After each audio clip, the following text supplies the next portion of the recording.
தாய் தமிழ் உறவுகளுக்கு வணக்கம். காங்கிரஸ் தனித்து போட்டி சற்று முன் அறிவித்தது. காங்கிரஸ் தனித்து போட்டி சற்று முன் அறிவித்தது. 2026ஆம் ஆண்டு 5 மாநிலங்களுக்கு தேர்தல் நடைபெறுகிறது. தமிழ்நாடு, புதுச்சேரி, கேரளா, மேற்கு வங்காளம், அஸ்ஸாம் ஆகிய 5 மாநிலங்களுக்கு தேர்தல் நடைபெறுகிறது. இன்னும் ஒரு சில நாட்களில் தேர்தல் தேதி அறிவிக்கப்பட உள்ளது. இந்த சூழ்நிலையில் பல முக்கியமான கட்சிகள் கூட்டணி அமைப்பதில் மும்முரம் காட்டி வருகின்றன. இந்த சூழ்நிலையில் சற்று முன் காங்கிரஸ் தனித்து போட்டியிடுவதாக அறிவித்துள்ளது.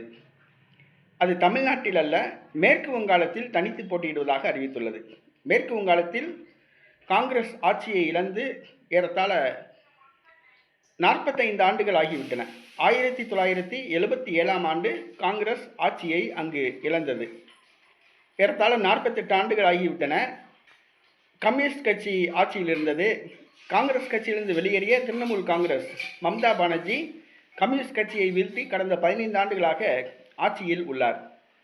தற்பொழுது அங்கு காங்கிரஸ் அடிச்சுவடே கிடையாது. கடந்த சட்டசபை தேர்தலில் காங்கிரஸ் கட்சி திரிணாமுல் காங்கிரஸ் கட்சியோடு போட்டியிட்டு வெற்றி பெற்றது.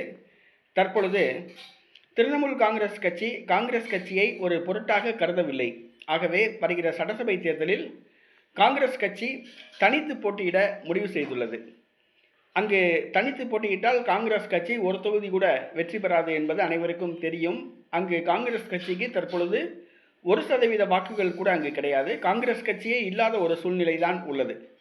வேறு வழி இல்லாமல் காங்கிரஸ் மேற்கு வங்காளத்தில் தனித்து போட்டியிடுவதாக அறிவித்துள்ளது.